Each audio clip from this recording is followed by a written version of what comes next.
G'day viewers, I've put this video together to assist the lay audience, specifically the media, to understand what is critically important in the Lazar story and what is far less important.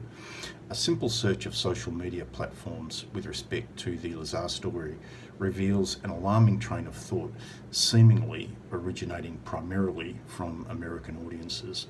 It appears to me, being an outsider looking in, that American culture relies very heavily upon the concept of credibility.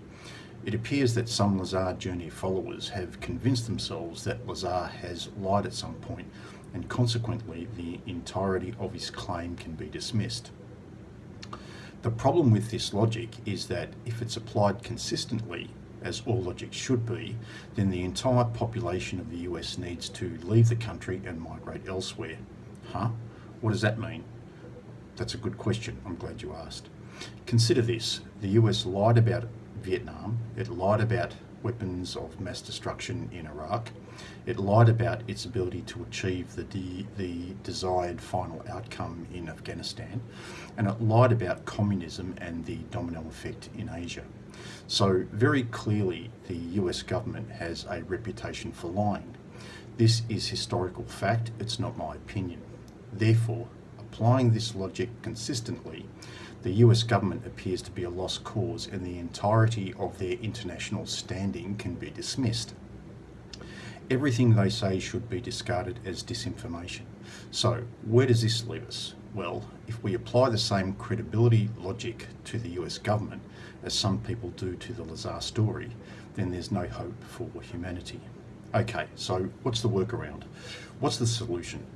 In the case of Bob Lazar, the solution is very easy to achieve. Simply strip away all credibility arguments and focus on the testable technical claims he either explicitly states or infers. Once we do this, we're left with three key claims.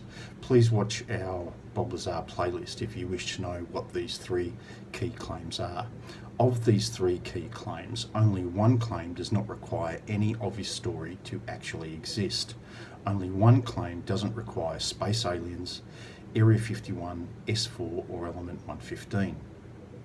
The standalone claim I'm referring to is his 7.46 Hertz value discussed in episode 46. I explain in episode 46 that the value of 7.46 Hertz is a quantum vacuum property of the Earth at its surface.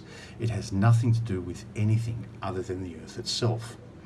What all this means is that if we consider the testing of Bob Lazar's veracity to be a sequence of steps, then testing his credibility is not step 1, it's step X. Step 1 is to answer the question, how did he obtain a value of 7.46 Hertz when its theoretical value is 7.43 Hertz? However, the media has never even asked this question, let alone answered it. This emphasises the poor job that the entire media apparatus has executed in their quest to supposedly inform the public. On a personal level, I am extremely frustrated by the lack of professionalism in the media, and it only goes to show that they're interested in sexy stories, not the truth. It's almost as if the media seeks to keep the controversy piling up by avoiding the science and focusing on the man. The media seems too ready to play the man and not the ball. Let's bottom line all of this. Before Bob Lazar's credibility can or should be challenged by the media or general public, the origin of his 7.46 frequency value needs to be explained and disproven. Why? Because it's the only part of his story which doesn't require any other part of the story to even exist. Lazar's 7.46 Hertz frequency value is so close to the theoretical solution of 7.43 Hertz that the coincidence of random guessing seems inconceivable. Don't forget, 7.46 Hertz denotes a quantum vacuum property of the Earth at its surface, and it is altitude specific. I encourage all viewers to watch the Bob Lazar playlist on this channel. In fact, I encourage you to watch all of the videos on this channel in sequential order if you wish to fully understand how the Lazar frequency is calculated. Therefore, I call upon all relevant Lazar commentators to begin their stories at step 1, that is, explain the origin of Lazar's 7.46 Hertz frequency value. When I say relevant Lazar commentators, you know who you are. You need to start doing your job properly and professionally. Don't start the story from step X because it's sexy. Start from step 1, that is the Lazar 7.46 Hz frequency value. Okay, now comes the money shot. If we have to decide the veracity of Bob Lazar's extraterrestrial claims, which way would we roll, genuine or fake? Well, this is an extremely simple question to answer. By stripping away all the information which we cannot personally verify for ourselves, we are left with one artifact.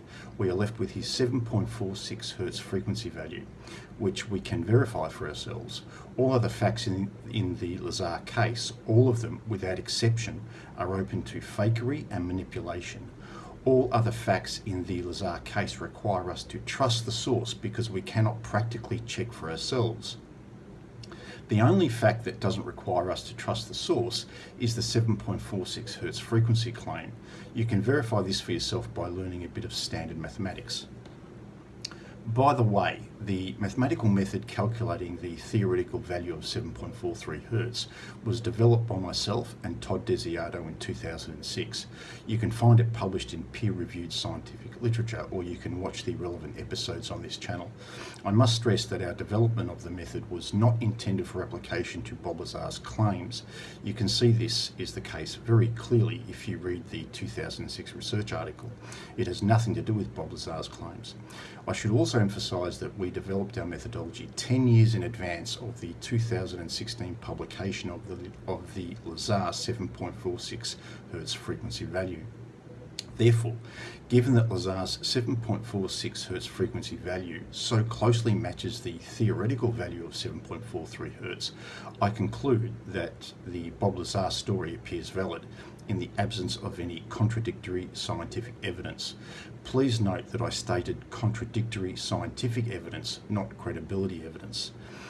I consider evidence relating to credibility to be no evidence at all. Anyway, that's it from me. I hope you enjoyed the video, and I hope I've gotten you thinking about the only valid starting point to the Lazar story. The story starts at chapter 1, not chapter X. Cheers.